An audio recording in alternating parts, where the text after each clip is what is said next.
Uniclac.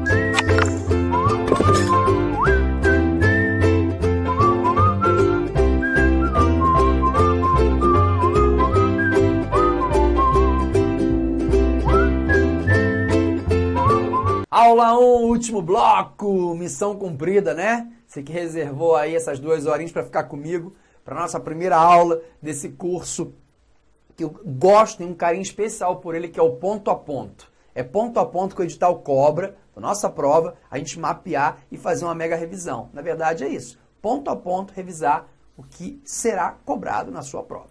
Bom, vamos seguir então a competência em razão da matéria, desmembrar aí, continuar desmembrando o artigo 114 da Constituição Federal, que fala assim no item 6. Compete a JT processar e julgar as ações de indenização. Indenização, cadê o amarelinho? Tá aqui. Indenização por dano moral ou patrimonial decorrente da relação de trabalho. Existia antigamente uma dúvida sobre isso, né? A competência para um dano extrapatrimonial é nosso? É nosso, é nosso. Acabou. Não existe mais dúvida. Para processar e julgar dano moral ou patrimonial, claro, em face de uma relação decorrente decorrente da relação de trabalho, a competência é nossa, a competência é da Justiça do Trabalho, ok? Não há nenhuma dúvida quanto a isso. E cuidado com um detalhe. Quando a gente traz essa competência para processar e julgar as ações de indenização por danos morais e patrimoniais, observe que a Emenda Constitucional 45 de 2004 também trouxe essa mesma regra para JT processar e julgar as ações de indenização por danos morais e patrimoniais decorrentes de acidente do trabalho. E aqui pode ter um pequeno probleminha, mas é fácil de ser resolvido. Primeira coisa, além da Emenda 45, eu tenho uma súmula que traz essa ideia quando ela diz o seguinte, acompanhe comigo a súmula 392. Nos termos do artigo 114, inciso 6 da Constituição Federal, vamos ver, a JT é competente para processar e julgar a ação de indenização por dano moral e patrimonial decorrente da relação de trabalho. Ok, já sabemos isso. Inclusive, as oriundas de acidente de trabalho. Inclusive, as oriundas de acidente de trabalho e doenças a ela equiparadas, doenças profissionais, doenças ocupacionais, e ainda que proposta pelos dependentes ou sucessores do trabalhador falecido. Bom, deixa eu fazer com você aqui uma telinha que eu acho que vai salvar a sua vida para a prova. Como é que é essa telinha aqui? Não existe mais nenhuma dúvida. Se eu estiver falando de ação de danos morais e danos materiais, espera aí, deixa eu só organizar aqui. Danos morais, danos patrimoniais decorrentes de acidente de trabalho, a competência é nossa. A competência é da Justiça do Trabalho. Por força da Emenda Constitucional 45 de 2004, eu não tenho mais essa dúvida. A competência é nossa. A competência é, sim, da Justiça do Trabalho. Pois bem. Até aqui, fácil. Acontece o seguinte. Antes da Emenda Constitucional 45 de 2004, eu tinha um problema. Com a Emenda 45 de 2004, eu tenho um problema. E após a Emenda Constitucional 45 de 2004, eu não tenho problema. Por quê? Porque a competência é da Justiça do Trabalho. Qualquer ação de reparação por danos morais e patrimoniais decorrente de acidente de trabalho após a Emenda 45 de 2004, a competência é da Justiça do Trabalho. Aqui fácil. Muito bem. Antes da emenda eu tinha dúvida. Dúvida? Sim. Eu tinha dúvida se a competência era da Justiça do Trabalho ou da Justiça Comum. Justiça Comum ou Justiça do Trabalho. Existia essa dúvida. Então, alguns ingressavam aqui, outros ingressavam aqui. Acontece o seguinte, quando veio a emenda, foi dito que a competência seria da Justiça do Trabalho. Ok. Então, o que você pensou? tudo que está ajuizado aqui na Justiça Comum automaticamente se desloca para a Justiça do Trabalho? Se você pensar em regra de competência, lá do processo civil, você fala sim, automaticamente desloca-se tudo para a Justiça do Trabalho. Ato contínuo, rápido. Eu separaria a Justiça do Trabalho. Se você trouxesse todas as ações, foi feito um estudo para isso, mapeado, você pararia a JT. Então, neste caso, volte, o que fez o sábio Supremo Tribunal Federal? O STF modulou. Ele faz muito isso hoje, né? Os efeitos da emenda 45 de 2004. Falando o seguinte, o que estiver aqui na Justiça Comum e tiver sentença, decisão de mérito em primeiro grau, fica. O que tiver decisão de mérito em primeiro grau, fica. O que não tiver decisão de mérito em primeiro grau, automaticamente desloca-se para a Justiça do Trabalho. Entendeu? Então, o STF modula os efeitos dessa decisão, dizendo, o que estiver na Justiça Comum e já tiver decisão de mérito em primeiro grau, fica. O que não tiver decisão de mérito em primeiro grau, automaticamente desloca-se para a Justiça do Trabalho. Essa é a regra. Essa é a regra básica. Após a emenda, não tem mais dúvida de nada. A competência é da Justiça do Trabalho. Súmula vinculante, número 22, claro, do STF. A JT é competente para processar e julgar as ações de indenização por danos morais e patrimoniais decorrentes de acidente de trabalho. Ok. Proposto por empregado contra empregador. Inclusive, aquelas que ainda não possuíam sentença de mérito em primeiro grau, quando da promulgação da emenda constitucional número 45 de 2004. Então, se já tem sentença, decisão de mérito em primeiro grau lá, aí fica. Se não tem, eu desloco tudo para a Justiça do Trabalho. O STJ fala a mesma coisa na súmula 367, acompanha. A competência estabelecida pela emenda constitucional 45 de 2004 não alcança os processos já sentenciados na Justiça Comum. Aí está. Não vai trazer esses processos que já estão sentenciados. Beleza. Agora, um outro ponto importante, vamos comigo na telinha, abrir outra tela aqui para você, porque é importante. Um outro ponto bem importante é esse aqui. Esse acidente de trabalho,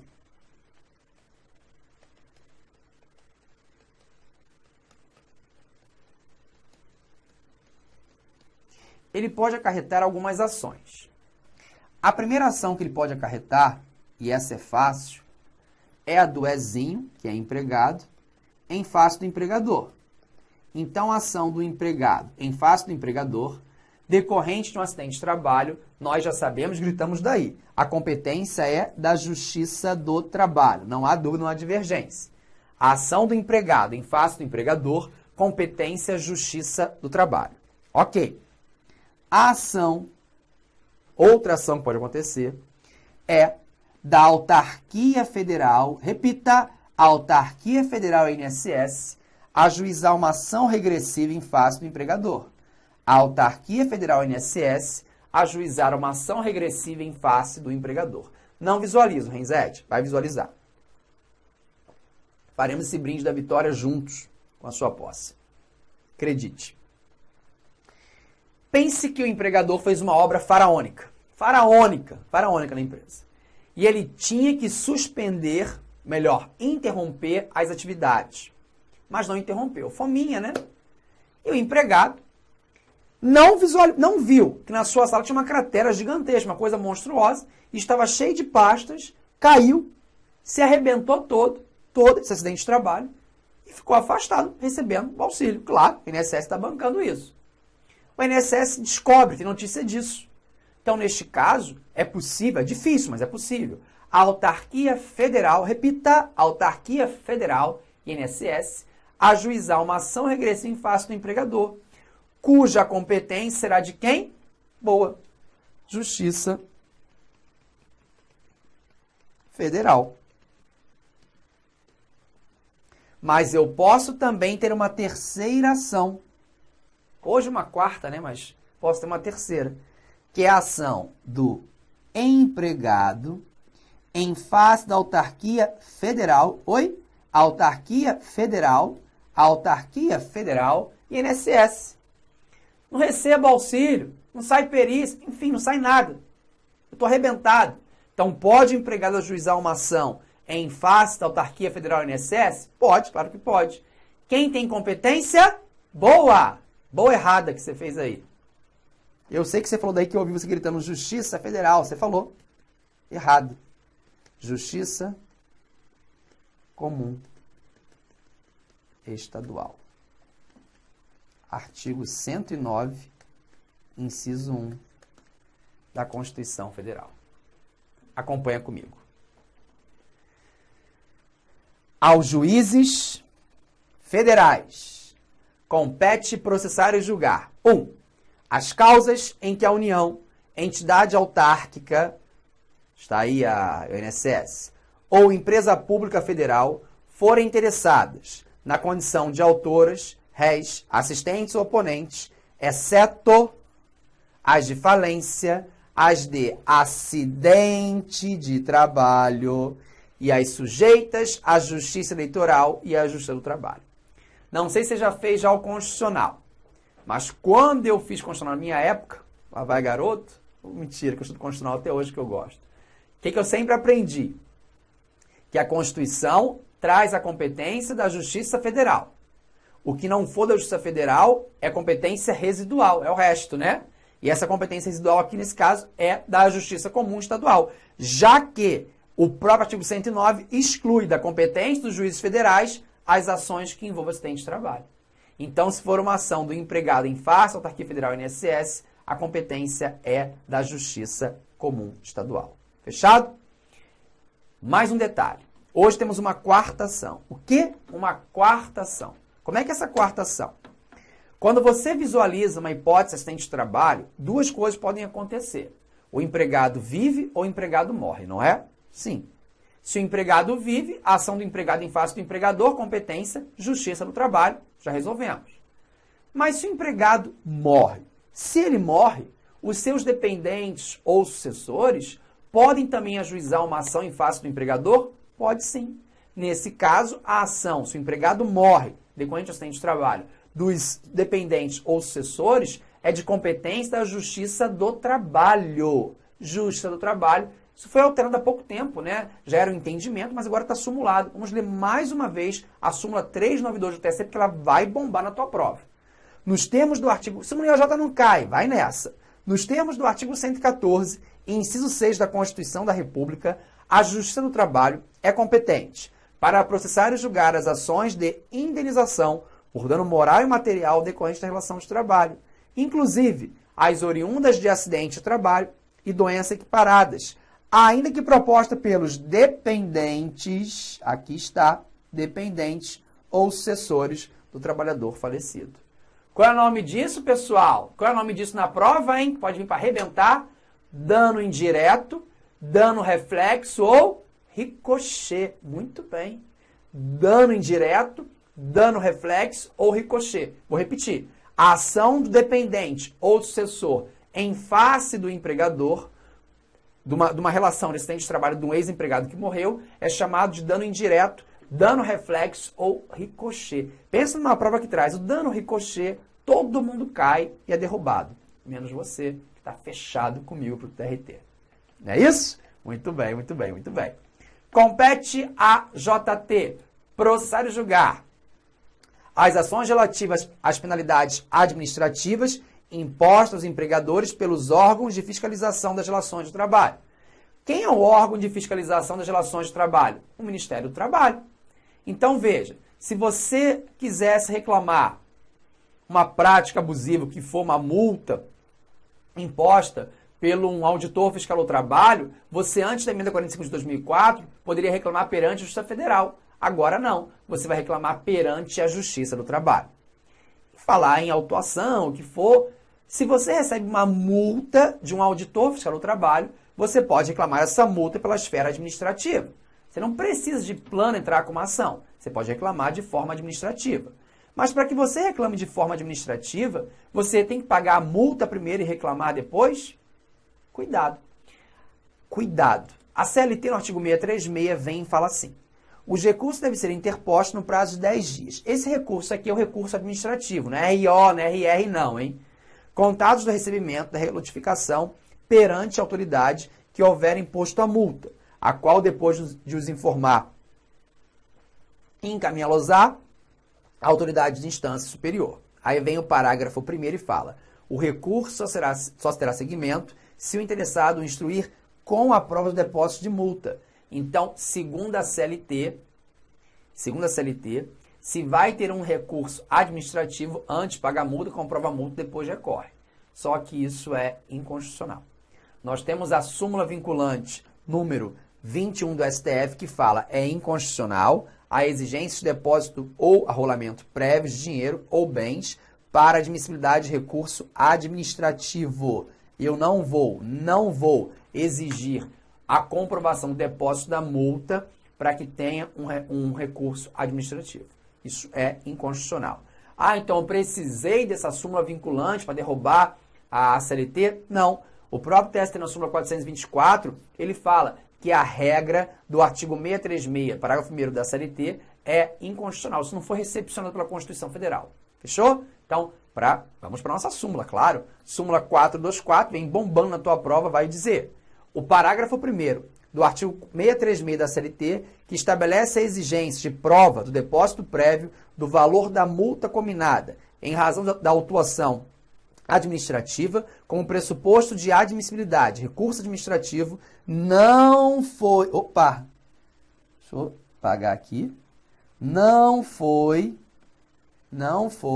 recepcionado pela Constituição Federal de 88, ante sua incompatibilidade com o inciso 55 do artigo 5º.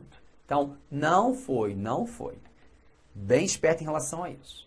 Compete à Justiça do Trabalho. O quê? A execução de ofício.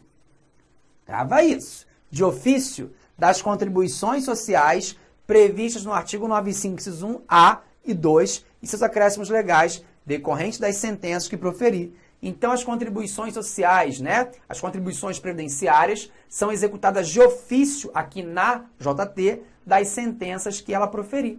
Essa é a regra. Pera lá, quando eu tenho uma sentença proferida por um juiz do trabalho, eu sei que eu vou ter verbas de natureza indenizatória, exemplo, um dano moral, e eu vou ter verbas de natureza salariais, exemplo, horas extras, férias, 13º salário e por aí vai. Então, as parcelas de natureza salariais vão incidir contribuições sociais, contribuições previdenciárias. Então, essas parcelas, se não pagas pelo empregador, serão executadas de ofício pela Justiça do Trabalho. A grande regrinha é essa. Agora, veja, e se nós tivermos, isso é importante falar, então, no caso de ajustamento de uma reclamação trabalhista, as verbas salariais vão sofrer a incidência das contribuições sociais, beleza? E poderão ser dadas de ofícios, independentemente de provocação. Até aqui, beleza. Agora, se tiver uma reclamação trabalhista meramente declaratória. Como assim, Renzetti? Eu tenho uma ação que é meramente declaratória, só para declarar que eu sou empregado, declarar que eu fui ao shopping, subordinado, trabalho com habitualidade, onerosidade, pessoalidade. Ou seja, eu não tenho uma condenação em pecúnia. Neste caso, cabe também a execução de ofício das contribuições previdenciárias? A CLT entende que sim. Fica de olho aqui comigo no artigo 876, parágrafo único da CLT. Serão executadas de ofício as contribuições sociais devidas em decorrência de decisão proferida pelos juízes e tribunais do trabalho resultantes da condenação ou homologação de acordo, inclusive sobre os salários pagos durante o período contratual reconhecido. Durante o período contratual reconhecido. Então, é uma ação meramente declaratória e foi reconhecido o vínculo de emprego, é o que diz aqui, cabe a execução de ofício das contribuições sociais. Maravilha. Mas esse dispositivo que autoriza a execução de ofício das contribuições sociais também numa ação meramente declaratória, ou seja, que não tenha condenação em pecúnia, está em desacordo com o TST. A súmula 368 do TST fala o seguinte: não. A JT só pode executar de ofício as contribuições previdenciárias decorrentes das sentenças que ela proferir ou dos acordos homologados que tenham condenação que tenham valores pecuniários. Sentença condenatória em pecúnia ou um acordo homologado. Aí, claro que tem pecúnia. Agora, uma ação meramente declaratória não cabe execução de ofício. Isso está na súmula 368. Olha aqui, ó. Vamos direto aqui, ó. A competência, direto aqui, da JT, quando a execução das contribuições previdenciárias limita-se, olha aí, limita-se às sentenças condenatórias em pecúnia que proferir e os valores objetos de acordo homologado que integrem o salário de contribuição. Então, só tem execução de ofício das contribuições previdenciárias, das sentenças condenatórias em pecúnia que proferir e valores objetos de acordo homologado que integrem aí o salário contribuição. Então, atente-se bem aí a essas duas regrinhas. Então, qual é o nosso resumindo aqui? A Justiça do Trabalho tem competência para executar apenas contribuições sociais decorrentes das sentenças condenatórias em pecúnia que ela proferir, ok, ou objetos de acordo judicial, só homologado por ela, né? O que não vai incluir aí as sentenças, as decisões meramente declaratórias. Contudo, o artigo 8, o número 876, parágrafo único da CLT, ele é derrubado de vez pela súmula vinculante número 53 do STF, claro que é do STF, que fala a competência da JT, prevista no artigo 114, inciso 8 da Constituição Federal, alcança a execução de ofício das contribuições previdenciárias relativas ao objeto da condenação constante das sentenças que proferir e acordo por elas homologado.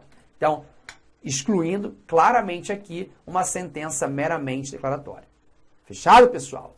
Compete também ainda a JT. O quê? Processar e julgar, executar de ofício contribuições relativas ao SAT, ao seguro acidente de trabalho. Também é de ofício. E isso está na CLT? Não. Isso está sumulado. Súmula 454 fala: compete a JT a execução de ofício da contribuição referente ao seguro de acidente de trabalho, SAT, seguro de acidente de trabalho.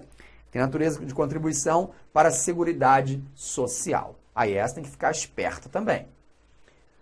Ainda no artigo 114, inciso 9, ele me fala que compete a JT processar e julgar outras controvérsias.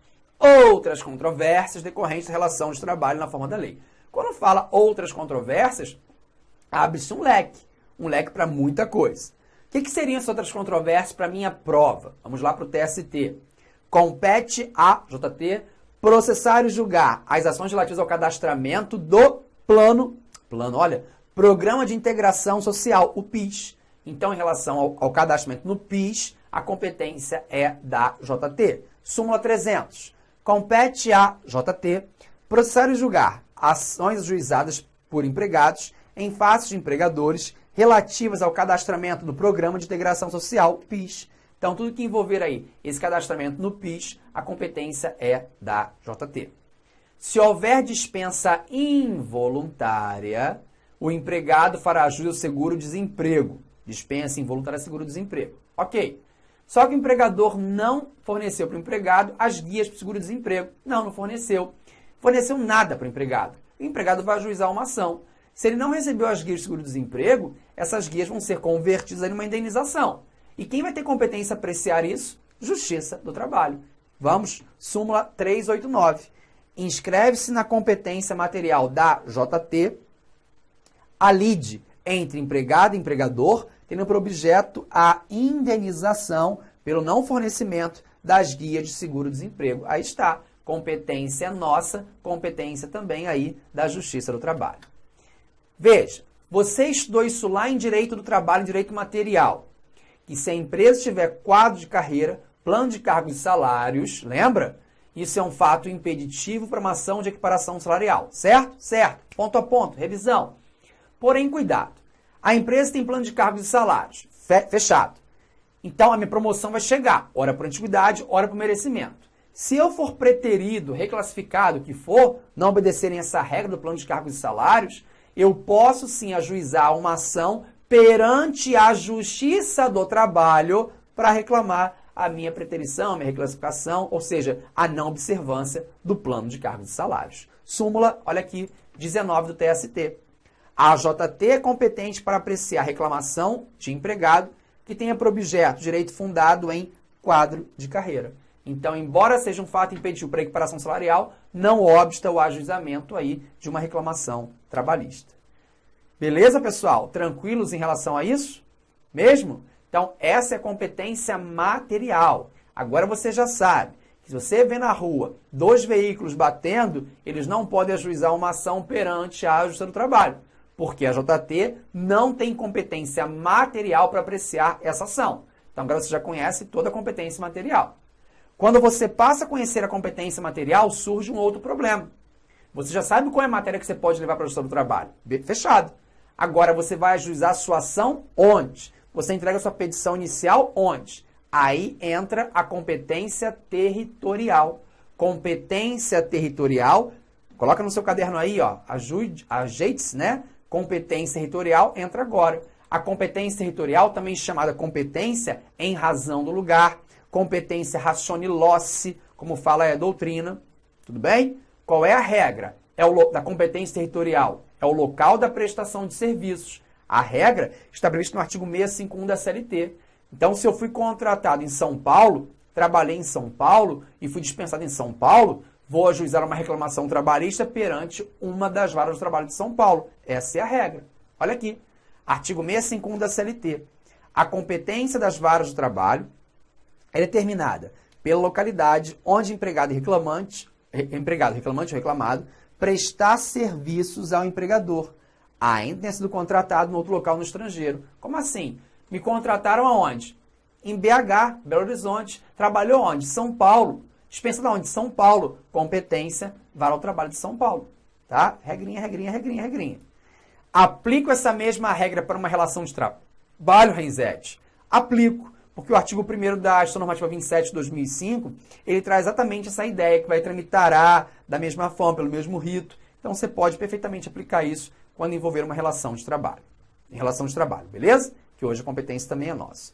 Bom, e quando o empregado presta serviço em mais de uma localidade? A Fundação Carlos Chagas ama de paixão isso. Ela tem aquela questãozinha pré-pronta que vem no seu concurso, você sabe disso, que ela fala o seguinte: Manuel foi contratado em São Paulo, trabalhou no Rio, transferiu para Recife, depois para, depois foi para Curitiba, no final foi para Recife, onde foi dispensado. Vai ajuizar a ação aonde? Em Recife. É sempre no último local. Então, atente-se a isso. Quando a sua banca colocar diversos locais na prova, a questãozinha é grande mesmo, é proposital para descansar, diversos locais, pega a caneta e vai logo no último, porque o último local é o gabarito. Então, prevalece o entendimento que o último local é o gabarito. Pois bem, vimos então a regra de competência territorial e nós temos 3 exceções no artigo 651.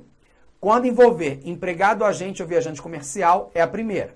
Quando for empregado, agente ou viajante comercial, é o artigo 651, parágrafo 1º, qual é a regra de competência? A competência vai ser da vara ao trabalho, em que a empresa tem agência ou filial, e, é somar, hein? E a esta agência ou filial o empregado esteja subordinado. Então, vou repetir. Agente ou viajante comercial, se pracista aí. Competência territorial vai ser da onde? Regra. Da vara ao trabalho, em que a empresa tem agência ou filial, e a esta o empregado esteja subordinado, vinculado. Beleza. Não tem agência, não tem filial. Ou tem agência, tem filial, mas o empregado não está subordinado. Neste caso, ele, empregado, vai optar em ajuizar a ação no seu domicílio ou localidade mais próxima, tá? Então, olha aqui, a regrinha é soma, deixa eu botar para você, para fixar bem. Empresa tem agência ou filial e empregado subordinado a essa agência ou filial. Essa é a regra. Essa é a regra quando envolver aí o empregado agente ou viajante comercial. Se for o empregado brasileiro, contratado, transferido para trabalhar no estrangeiro, vai ajuizar a ação aonde? Ajuiza a ação reclamatória no Brasil? Sim, no Brasil, salvo se houver um acordo internacional em sentido contrário. Aí tem que verificar bem a questão. No Brasil onde, Renzetti, não tem acordo internacional? aí é divergente. Entende-se, né, a prevalência aí que seja sede ou filial da empresa no Brasil, mas isso não é unânime. Eu tenho ainda uma divergência sobre isso, sim, então não poderia nem ser cobrado em prova. Bom, quanto à legislação aplicável, qual que eu aplico? A legislação processual é brasileira, acabou, é a nossa. E a legislação material? Temos uma súmula, cuidado aqui, abre bem o olhão, que é a súmula 207, que fala assim, a relação jurídica trabalhista é regida pelas leis vigentes no país da prestação de serviços e não por aquelas do local da contratação. Tá, ótimo. Então, se eu fui contratado para trabalhar nos Estados Unidos e teve algum problema, vou ajuizar a ação no Brasil, é isso? Isso. E vou seguir toda a legislação material dos Estados Unidos? É o que fala essa súmula, certo? Ocorre que essa súmula foi cancelada. Com o cancelamento dessa súmula, o atual entendimento é, se o empregado é contratado no Brasil, transfere para o exterior, vai ser aplicada a norma mais favorável ao empregado, Brasil e exterior. Inclusive, podendo ser mitigado isso. Em férias, o Brasil é melhor, aplica a lei brasileira. Em 13º, Estados Unidos é melhor, aplica a legislação dos Estados Unidos. Ainda pode mitigar, mas sempre aplicando a mais favorável. Isso está na Lei 7.064, de 6 de dezembro de 82, que fala assim no artigo 3º. A empresa responsável pelo contrato de trabalho do empregado transferido assegurar-lhe-á, independentemente da observância da legislação do local de execução de serviços. 2. A aplicação da legislação brasileira de proteção ao trabalho naquilo que não for incompatível com o disposto nesta lei, quando mais favorável, aí está, do que a legislação territorial no conjunto de normas em relação a cada matéria. Então, sempre a mais favorável no conjunto de normas, né? No conjunto de normas em relação a cada matéria. Posso, então, mitigar isso perfeitamente. Só que pode acontecer também quando o empregador promove serviços fora do local do trabalho. Como? Eu sou o quê? Eu sou o mágico do circo. O circo está no Rio hoje, amanhã, em São Paulo, depois, Vitória, por aí vai. Então, neste caso, eu posso juizar a ação aonde? Onde eu fui contratado ou em qualquer lugar que eu estiver passando. É assim que funciona. A regrinha é exatamente essa. Tá bom? Essa está no artigo 651, parágrafo 3º. Então, são 3 incisos aí bem importantes em relação a isso. Beleza? Bom, se não for observada a regra de competência territorial, você, reclamador, tem que ir na audiência oferecer a exceção de incompetência territorial que a gente conversa lá na aula de exceção. Fica tranquilo em relação a isso. Beleza? Foro de eleição não cabe no processo de trabalho, nem adianta. Nós temos a Instrução Normativa 39 de 2016, que ela fala exatamente isso. Não cabe o foro de eleição. Ok, pessoal? Com isso a gente fecha a aula 1, fecha mais um tema de competência. Pode riscar aí no nosso edital ponto a ponto, nosso curso ponto a ponto de processo de trabalho. Eu te espero muito animado, muito motivado. Vem e não desista de mim para a nossa aula de número 2. Bons estudos, conta comigo. Qualquer dúvida aí, pode mandar aí na sua mensagem. Estamos aí para conversar e vamos juntos até o final da prova. Vou postar agora no meu Instagram, me segue lá, @profrenzete, uma mega dica. Estamos juntos, acredite. Tchau! E lembre-se daí, que eu lembro você daqui. Trabalho não dá trabalho. Clique like.